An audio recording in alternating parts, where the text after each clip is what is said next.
বাংলাদেশে গত কয়েক সপ্তাহ অথবা মাস থেকে বেশ কিছু শব্দ বেশ প্রমিনেন্ট হয়েছে। তার ভিতরে একটা হচ্ছে মব কালচার, আর একটা হচ্ছে মোরাল পুলিশিং। এখন প্রশ্ন হচ্ছে যে আমরা বোঝার চেষ্টা করা দরকার যে আসলে বাস্তবতা কি। মোরাল পুলিশিং বলতে কি বোঝানো হচ্ছে? বোঝানো হচ্ছে যে আপনি কি করতে পারবেন অথবা করতে পারবেন না সেটা ব্যক্তি এবং রাষ্ট্র যদি বলে দিতে চায়। যেমন ধরেন বলা হচ্ছে যে আপনি মেয়ে হয়ে সিগারেট খেতে পারবেন কিনা, আপনি পার্টিকুলার কোনো কাপড় পরতে পারবেন কিনা, যে এই কাপড়টা শালীন কিনা এটা অন্যরা বলে দেবে। অথবা ধরেন আপনি কিভাবে হাঁটবেন না, কোন ধরনের প্রোগ্রামে যেতে পারবেন না, রাত কটার পরে আপনি বাইরে আছেন অথবা নাই, এই বিষয়গুলো নিয়ে যদি কোনো গ্রুপ অথবা জনগোষ্ঠী বলবার চেষ্টা করে অথবা কোনো কিছু চাপিয়ে দেওয়ার চেষ্টা করে, সেটাকে বলা হচ্ছে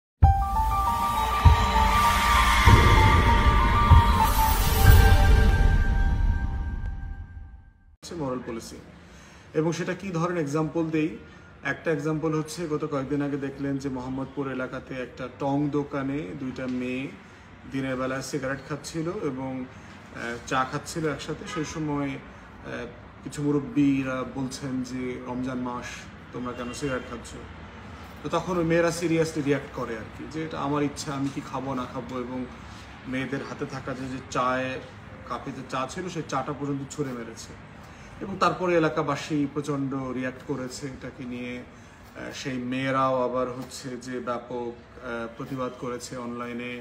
এটার কাউন্টারে আবার দেখলাম যে মোহাম্মদপুরে যারা মহিলারা ছিলেন, মেয়েরা ছিলেন, যারা এটার পক্ষে মিছিল করেছেন যে নৈতিকতা অথবা যে মুরব্বীদেরকে সম্মান করা, সিগারেট খাওয়া দিনে দুপুরে পাবলিক প্লেসে, এগুলোর বিপক্ষে একটা অবস্থান নিয়ে প্রায় 500-600 মহিলাদের একটা মিছিলও দেখলাম এবং স্বরাষ্ট্র উপদেষ্টাকে সাপোর্ট করে। এর ভিতরে আবার একটা রাষ্ট্রীয় এলিমেন্ট যোগ হয়েছে। এটাকে নিয়ে যখন স্বরাষ্ট্র উপদেষ্টাকে জিজ্ঞেস করা হয়েছে, তিনি বলেছেন সিগারেট খাবে কেন, পাবলিক প্লেসে তো সিগারেট খাওয়া নিষেধ।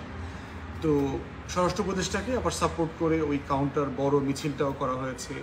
এর বাইরে আবার দেখলাম যে সিগারেট খাওয়া মেয়েরা আছে, এরা আবার দিনের বেলা কাউন্টার প্রতিবাদ করেছে সম্ভবত সংসদ ভবনের আশেপাশে কোথাও ব্যানার ধরে, এবং সেখানেও মেয়েরা দিনের বেলা সিগারেট খাচ্ছিল। এখন একই ধরনের একটা ঘটনা ঘটেছে ঢাকা বিশ্ববিদ্যালয়ে। একটা মেয়ে আপনার লাইব্রেরিতে ঢুকেছে, তার লাইব্রেরিয়ান যেখানে কাজ করতো একজন স্টাফ সেই মেয়েটাকে বলেছে যে আপনার কাপড় ঠিক নাই, একটা পার্টিকুলার মন্তব্য করেছে এবং আপনার কাপড়টা শালীন হওয়া দরকার এইরকম।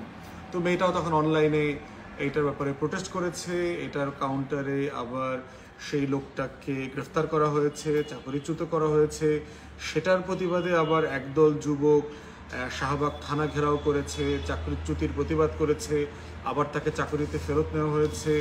ওই মেয়েটা আবার একটা মামলা করেছিল, সেই মামলাটা আবার আপোষের ভিত্তিতে উঠিয়ে নেওয়া হয়েছে। এই ঘটনাটা ঘটেছে।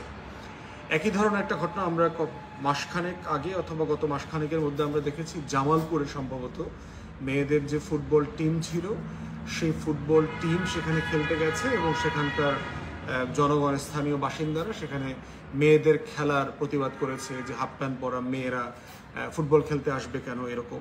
এবং পরবর্তীতে দেখলাম যে সরকার পুরো রাষ্ট্রযন্ত্রকে ব্যবহার করে আপনার বিভিন্ন রাজনৈতিক দলের নেতাদেরকে ওখানে উপস্থিত করিয়ে তারপরে আবার মেয়েদের খেলার বন্দোবস্ত করেছে। এখন প্রশ্ন হচ্ছে যে এই ঘটনাটাগুলো আসলে কতটুকু ন্যায্য, কতটুকু রাষ্ট্র করবে, কতটুকু সামাজিক, সেইখানে আমার কাছে মনে হয়েছে যে এই সীমানাটা নিয়ে যথেষ্ট বিরোধ আছে। জামালপুরের ক্রিকেটের ফুটবল খেলার ব্যাপারটা দেখেন, যে রাষ্ট্র সেখানে সিদ্ধান্ত নিয়ে এই খেলার আয়োজন করছে, কারণ তারা মেয়েদের ফুটবলকে প্রমোট করতে চায়, মেয়েদের খেলাকে প্রমোট করতে চায়, রাষ্ট্র এটা বোধ করছে। কিন্তু যেই প্রসেসে করা হইল যে রাষ্ট্র তার রাষ্ট্রযন্ত্রকে ব্যবহার করে সমাজের একটা চিন্তা, সমাজের একটা ধারণাকে সাপ্রেস করে যে খেলাটা আয়োজন করেছে, এটার মাধ্যমে কি আসলে নারীবাদী এজেন্ডা অথবা নারীর মুক্তি অথবা নারীর অধিকার অথবা নারীর আকাঙ্ক্ষা পূরণের পথে কি মেয়েরা এগিয়ে গেছে?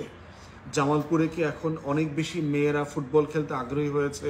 ব্যাপারটা কি তাই? নতুন নতুন শত শত হাজার হাজার মেয়েরা এখন ফুটবল খেলতে চায়, সারা দেশে আগ্রহ বেড়েছে, ব্যাপারটা কি তাই? না আসলে এটা একটা রং প্রসেস। যেই পরিবর্তনটা সমাজে হওয়া দরকার ক্রমবিকাশের মধ্য দিয়ে, মানসিক পরিবর্তনের মধ্য দিয়ে, সেটা কি রাষ্ট্র চাপিয়ে দিতে পারে কিনা? নারীবাদী আন্দোলন পশ্চিমে কেন সফল হয়েছে এবং কেন বাংলাদেশ অথবা বাংলাদেশের মতো বিভিন্ন মুসলিম বিশ্বে নারীবাদী আন্দোলনগুলো কেন সফল হচ্ছে না, সেই জায়গাটার মনস্তত্ত্ব কিন্তু বুঝবার একটা জায়গা আছে। বাংলাদেশের নারীরা, নারীবাদী সংগঠনগুলো বিভিন্ন সময় দাবি করছে যে সম্পত্তিতে নারী পুরুষের সমান অধিকার দিতে হবে।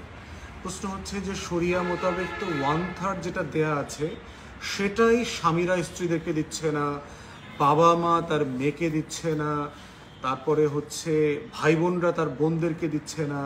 তো সেই বাস্তবতায় অর্ধেক করবার যদি কেউ আইন তোলে এবং করে, সেটা বাস্তবায়ন করবে কি? 1/3 যেখানে দেবার মানসিকতা তৈরি হয় নাই আইন থাকার পরেও, এটা বোঝা যাচ্ছে সেটা হচ্ছে যে সমাজকে মানসিকভাবে প্রস্তুত করতে না পারলে আইন করে কোনো জিনিস বাস্তবায়ন করা সম্ভব না।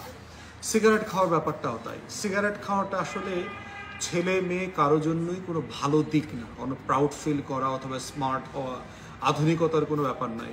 সিগারেটটা হচ্ছে মানুষকে ধীরে ধীরে মৃত্যুর মুখে ফেলে দেয়, খুব বাজে একটা জিনিস।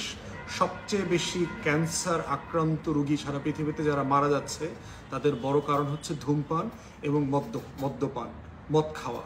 এই দুই জিনিসের কারণে সবচেয়ে বেশি মানুষ মারা যাচ্ছে সারা দুনিয়াতে। লিভারের ক্যান্সার, লাংয়ের ক্যান্সার, বিভিন্ন জায়গার যে ক্যান্সার হচ্ছে সেগুলোতে। তো সেই বাস্তবতায় তো একটা রাষ্ট্র, বাংলাদেশ আইনও আছে সিগারেট খাওয়া যাবে না পাবলিক প্লেসে, ধূমপানের ব্যাপারে। কিন্তু সেখানে একটা মেয়ে যদি সিগারেট খায় এবং সেটা যদি রমজান মাসে হয় এবং সেটা মুরব্বীদের সামনে দিনে দুপুরে, এই যে অ্যাগ্রাভেটিং এলিমেন্টগুলো আছে যেগুলো সমাজে বিরাজ করে, সমাজের এই বিরাজিত উপকরণগুলোকে ইগনোর করে কেউ যদি মনে করে যে সে তার অধিকারকে কেড়ে নেবে, অধিকার আদায় করবে সমাজ থেকে, রাষ্ট্র থেকে, এই অধিকারটা প্র্যাকটিক্যালি আদায় করা সম্ভব না। আইন এইভাবে ওয়ার্ক করে না, অধিকারের আইডিয়াগুলো এইভাবে ফাংশনাল না। এবং না বলেই এটার কাউন্টারে আবার শত শত মহিলারা, মা বোনরা এসে মিছিল করেছে সন্ধ্যায় যে এই ধরনের বেয়াদবি আচরণ চলতে পারে না। সম্মান, মর্যাদা, সমাজের যে মূল্যবোধ, একটা মূল্যবোধহীন সমাজ কখনোই সমাজ মেনে নেবে না। অতএব এই যে সোকল্ড আধুনিক মেয়েরা যারা বলার চেষ্টা করছে যে তারা প্রগতিশীল, তারা শাহবাগী, তারা বিড়ি খাইতে পারবে যে কোনো জায়গায় রমজান মাসে দিনে দুপুরে, তাদের বোঝা দরকার যে তারা সমাজের বাইরে গিয়ে এটা প্র্যাকটিস করতে হবে তারা যদি সেটা করতে চায়। বাংলাদেশে থেকে রমজান মাসে যেখানে একটা সামাজিক, ধর্মীয় মূল্যবোধ এবং স্পর্শকাতরতা আছে, সেখানে এই মূল্যবোধকে ইগনোর করে কেউ যদি সিম্পলি এই এজেন্ডাগুলোকে প্রমোট করে, এটা ফাংশনাল হবে না। যে কারণে এখানে সমকামিতাকে যারা প্রমোট করবার চেষ্টা করছে তারাও এটা ফাংশনালি কখনো করতে পারবেন না, এই বাস্তবতাটা আছে। এই জন্য অধিকারের প্রশ্নে পশ্চিমা লিবারাল যে জায়গা আছে, যে অভিজ্ঞতাটা, সেই অভিজ্ঞতাটাকে হুবহু বাংলাদেশের মতো একটা কনজারভেটিভ মুসলিম মেজরিটি দক্ষিণ এশিয়ার রাষ্ট্রে করার অথবা বাস্তবায়ন করবার চেষ্টা করেন, তিনি আসলে বোকা স্বর্গে বাস করছেন। তিনি একটা অবাস্তব, মানে মানে মানে একটা চাঁদের ভিতরে গাছ লাগায়া সেখানে বসবাস করবার মতো একটা রিয়েলিটিতে বাস করছেন। আপনি যদি সেটা করতে চান, সেটার জন্য জনমত তৈরি করতে হবে। আদৌ এই বিষয়ে জনমত তৈরি করা সম্ভব কিনা সেটাও আপনাদেরকে ভেবে দেখতে হবে। ঢাকা বিশ্ববিদ্যালয়ের ঘটনাটা দেখেন, এই লোকটা যে কাজটা করেছে একটা বাড়াবাড়ি কাজ করেছে। যেমন ধরেন এই মেয়েটা যদি হিন্দু হয়, তার পোশাক নিয়ে আপনার সমস্যা কি? তার তো পর্দা করার কোনো অব্লিগেশন নেই, সে অমুসলমান। কোনো অমুসলমানের উপরে তো রমজান মাসে শালীন পোশাক পরতে হবে, এই পার্টিকুলার কাপড় পরতে হবে, কোনো অব্লিগেশন নাই। দ্বিতীয়ত হচ্ছে আপনি চাকরি করেন ভাই লাইব্রেরিতে, আপনার কাজ হইলো রেজিস্ট্রি মেনটেন করা, লাইব্রেরির ফ্যাসিলিটি মেনটেন করা। আপনার ওইখানে কার কাপড় চোপড় লম্বা, বড়, ছোট, খারাপ, ভালো, এটা নিয়ে আপনার ব্যবসা করার কি দরকার, আপনার কথা বলার কি দরকার? আবার হচ্ছে যে আপনার সে একটা মানে অন্যায় কাজ করেছে, একটা অভদ্র আচরণ করেছে, এই জন্য বিশ্ববিদ্যালয় প্রশাসন কি তাকে আসলে তাকে চাকরিচ্যুত করতে পারে কিনা? এটা গ্রেফতার হওয়ার মতো কোনো মানে অপরাধ কিনা, ফৌজদারি অপরাধ কিনা? যেই কাজটা হচ্ছে অভদ্র আচরণ, অভদ্র আচরণ কিন্তু ফৌজদারি আচরণ না। এই জায়গাটা মাথায় রাখতে হবে যে একটা মূল্যবোধহীন আচরণ, যেমন ধরেন যে মেয়ে দুইটা দিনের বেলায় রমজান মাসে বিড়ি খাইতেছে আপনার এই টং দোকানে বসে, তাকে আপনি একটা অভদ্র আচরণ বলতে পারেন। কিন্তু তাকে আপনি এইটাকে নিয়ে একেবারে তুলকালাম করে তাকে গ্রেফতার করে আইনের আওতায় আনার মতো একটা বাস্তবতা এখানে বিরাজ করছে না। তাকে সর্বোচ্চ আপনি বলতে পারেন যে তুমি একটা অভদ্র কাজ করছো, তোমাকে ভৎসনা করা হচ্ছে, তিরস্কার করা হচ্ছে। তো বিশ্ববিদ্যালয়ের স্টাফের ব্যাপারেও যেটা হয়েছে যে মানে মশা মারতে কামান দাগার মতো অবস্থা হয়েছে, যে সে একটা অভদ্র আচরণ করেছে, একটা অন্যায় আচরণ করেছে, তাকে ডেকে ডিপার্টমেন্টালি কর্ষণ করা দরকার ছিল, তাকে একেবারে চাকরিচ্যুত করা, তাকে একেবারে আপনার জেলে পাঠানো, ফৌজদারি অপরাধ করা। এর বাইরে আবার এই যে সকল তৌহিদি জনতার ব্যানারে ছাত্রলীগ, যুবলীগ, আওয়ামী লীগের গুন্ডা পান্ডাদেরকে আইনা জুব্বা পরায়া, দাড়ি রাখায়া, মিছিল মিটিং করানোর এবং প্রতিবাদ করানোর যে স্যাবোটাজ করায়া, আবার এই ঘটনাগুলোকে মোরাল পুলিশিং, মব কালচার আকারে গণমাধ্যমে এবং অনলাইন প্রপাগান্ডা করার যে আওয়ামী রাজনীতি, এই আওয়ামী স্যাবোটাজের রাজনীতিতে আমরা অভ্যস্ত অলরেডি। সোশ্যাল মিডিয়ার কারণে, থ্যাঙ্কস টু সোশ্যাল মিডিয়া এবং ফ্যাক্ট ফাইন্ডিং যারা সাংবাদিক আছেন তারা ইতিমধ্যে আইডেন্টিফাই করেছে যে এই মানুষগুলো কারা আসলে। এই দাড়ি, নতুন দাড়ি রাখছে, জুব্বা পরছে, সানগ্লাস পরা প্রোগ্রামাদি করতেছে, এইখানে সেখানে ব্যাপক ইসলাম কায়েম করতেছে। তারা আসলে পতিত স্বৈরাচারের গুন্ডা পান্ডা বাহিনী।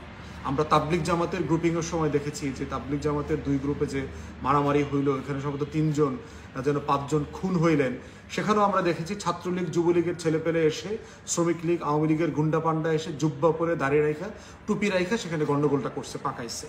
ঠিক একই রকম এই তৌহিদি জনতার ব্যানারে যা যা হচ্ছে, আমি অস্বীকার করছি না যে এখানে কোনো মানে প্রান্তিক চিন্তা নাই অথবা এখানে কোনো এক্সট্রিম এলিমেন্ট নাই, এটা আমি অস্বীকার করছি না, কিন্তু মোটা দাগে এখানে একটা আওয়ামী স্যাবোটাজের রাজনীতি আছে।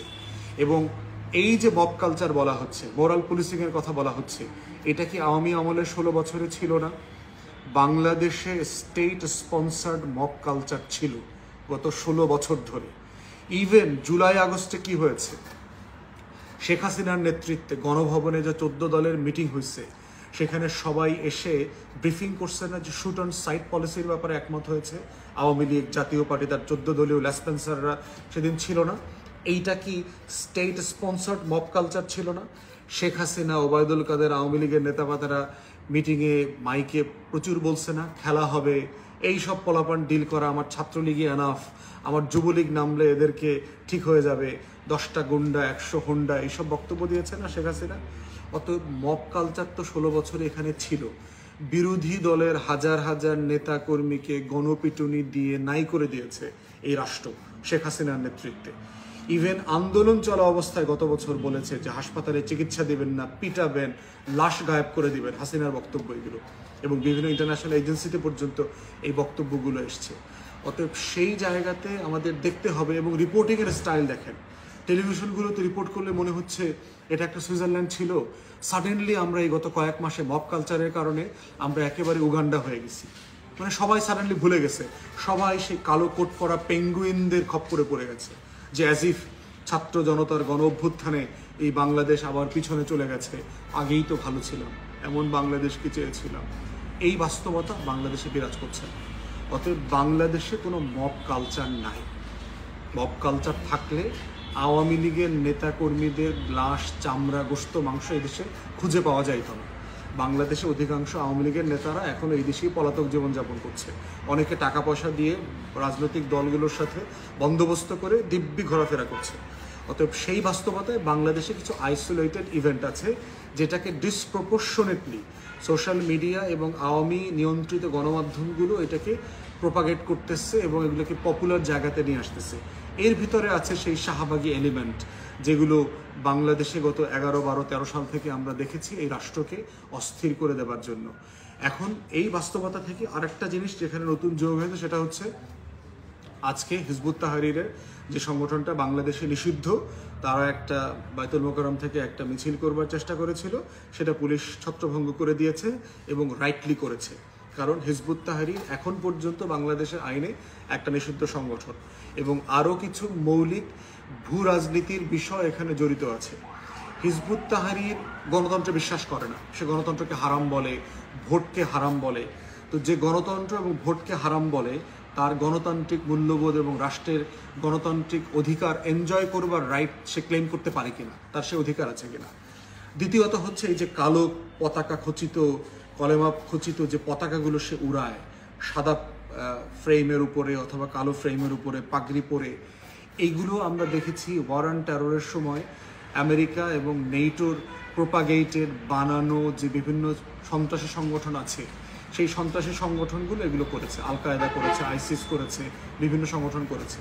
এখন এই ধরনের পতাকা দিয়ে আলটিমেটলি কি মেসেজ সারা দুনিয়াকে দেওয়া হবে? আনন্দবাজার থেকে শুরু করে সারা দুনিয়া কি বলবে? যে বাংলাদেশে জঙ্গি উত্থান হচ্ছে, মৌলবাদী উত্থান হচ্ছে, ভারত মিসইনফরমেশন ডিসইনফরমেশন ক্যাম্পেইন করবে, দিন শেষে বাংলাদেশ রাষ্ট্র আকারে আন্ডারমাইন্ড হবে। অতএব সেই জায়গাতে প্রশাসনের যে সিদ্ধান্ত, সেই সিদ্ধান্ত কারেক্ট। এবং প্রশাসন কেন আরও আগে অ্যাকশন নিল না, এই ব্যাপারে আমরা বক্তব্য শুনতে পাচ্ছি যে বাংলাদেশের বিভিন্ন গোয়েন্দা সংস্থা পর্যন্ত নাকি এই ধরনের ক্যাওয়াস তৈরি করবার জন্য উস্কানি দিচ্ছে। এই মিছিলের পোস্টার দেখতে পাচ্ছি আমরা গত 1 সপ্তাহ 10 দিন থেকে। তারা প্রস্তুতি নিচ্ছে, তারা বায়তুল মোকাররম থেকে মিছিল করার সুযোগ কীভাবে পালো? তাহলে কি আমাদের গোয়েন্দা সংস্থাগুলো এখানে আসলে দায়িত্ব পালন করছে না? তারা জেনেও কি ইন্টারিম অ্যাডমিনিস্ট্রেশনকে আন্ডারমাইন করবার চেষ্টা করছে? সেই বিষয়গুলো খতিয়ে দেখা দরকার। তো এই টোটাল জায়গাগুলোকে আমাদের ভূ রাজনীতি, আমাদের নিজস্ব রাজনীতি, আমাদের নিজস্ব অন্তর্বর্তীকালীন সরকারের যে গভর্নেন্স ইস্যু, সেই জায়গা থেকে বাস্তবতা মাথায় রেখে বিবেচনা নিতে হবে। একটা বিষয় হচ্ছে আইনশৃঙ্খলা পরিস্থিতির অবস্থা খুব খারাপ না, কিন্তু জনমনে ভীতি আছে। এটাকে আমি বলি সোশ্যাল মিডিয়া ট্রমা। কারণ বনশ্রী ঘটনাটা দেখেন, বনশ্রীতে একজন মানুষকে মারা হচ্ছে, এই ঘটনাটা যদি সোশ্যাল মিডিয়া না থাকতো, ইন্টারনেট না থাকতো, তাহলে এটা শুধু বনশ্রীর কয়েকটা প্রতিবেশী লোক জানতো। কিন্তু সোশ্যাল মিডিয়ার কারণে যেটা হয়েছে, আজকে লক্ষ লক্ষ মানুষ এই ঘটনাটা দেখেছে, এবং এরপর একটা ঘটনা দেখার পরে যেটা হয়, সবাই ইমাজিন করে যে এই ঘটনাটা মনে হয় আমার প্রতিও হইতে পারে। এটাই হচ্ছে পারসেপশন ড্রিভেন ফিয়ার, যে জনমনে ভীতি তৈরি করে, যে এই মানুষগুলো তখন মনে করে যে দেশে আইনশৃঙ্খলা পরিস্থিতি খুব খারাপ। অতএব সরকারকে মাথায় রাখতে হবে যে অ্যাকচুয়ালি ফ্যাক্টস, ফিগার, ডাটা আপনি যাই দেন, আপনি যতই বলেন যে গত আওয়ামী লীগ সরকারের সময় এখন আইনশৃঙ্খলা বাহিনী অথবা পরিস্থিতি আগের থেকে ভালো, আমরা অনেক বেশি নিরাপদ, সত্য, ফ্যাকচুয়ালি কারেক্ট, কিন্তু পারসেপশন ড্রিভেন যে ফেয়ার আছে, যে জনমনে যে ভীতিটা আছে, সেটাকে আপনি কোনোভাবে ছোট করে দেখার সুযোগ নেই। সেক্ষেত্রে স্বরাষ্ট্র উপদেষ্টার মতো একটা অযোগ্য উপদেষ্টাকে সমতায় রাখবার দরকার আছে কিনা, না তাকে বিদায় করে দেওয়া উচিত, সেটা সরকারকে সিরিয়াসলি ভাবা দরকার। এই যে মুরব্বী গোছের এবং অপদার্থ যে উপদেষ্টারা আছে, এদের সবাইকে মোটামুটি বিদায় করে দেওয়া দরকার। ওয়াহিদুদ্দিন মাহমুদ সাহেবকে শিক্ষা থেকে বিদায় করা হয়েছে, আসলে তাকে রিটায়ারমেন্টে পাঠিয়ে দেওয়া দরকার। সে অধিকাংশ দিন ইয়েতে আসে না, অফিস করতে আসে না, কাজ করতে আসে না। তো এরকম একটা মুরব্বী অসুস্থ মানুষকে কেন আপনি রাষ্ট্রের দায়িত্ব দেবেন? তো সেই জায়গাতে আমরা বোধ করছি যে সরকারকে এই বিষয়গুলোকে গুরুত্বের সাথে নিয়ে বিবেচনা করা দরকার, যেন জনমনে স্বস্তি ফিরে আসে। আর গণমাধ্যমকে অত্যন্ত দায়িত্বশীল ভূমিকা পালন করা দরকার। আওয়ামী আমলের সেই পতিত রাজনীতি, পতিত প্রোপাগান্ডা দয়া করে করবেন না, ছড়াবেন না। যেই ঘটনাটা এত বড় নিউজ হওয়ার যোগ্য না, সেই ঘটনাটাকে হেডলাইন করে এত বড় নিউজ করবেন না, তাহলে কেউ জিতবে না, বরং অন্তর্বর্তীকালীন সরকার ক্ষতিগ্রস্ত হবে, আপনারাও জিতবেন না। দিন শেষে আপনারা যদি মনে করেন আওয়ামী লীগ ফিরে আসবে, শেখ পরিবার ফিরে আসবে, তাহলে কুলখানি পড়তে থাকেন, দোয়া কালাম বেশি করে পড়তে থাকেন, আওয়ামী লীগ ফিরে আসবে না। এটা কবর হয়ে গেছে, আওয়ামী লীগের রাজনীতি, শেখ পরিবারের রাজনীতির কবর হয়ে গেছে। অতএব বাংলাদেশে আইনশৃঙ্খলা বাহিনীকে সিরিয়াসলি রোল প্লে করা দরকার, রাষ্ট্রের গভর্নেন্স, সুশাসনের ঘাটতি আছে সেটাকে দেখা দরকার, এবং যেখানে যেখানে পারসেপশনকে অ্যাড্রেস করা দরকার সরকার যেন সেগুলো করে। সবাই ভালো থাকবেন, ধন্যবাদ।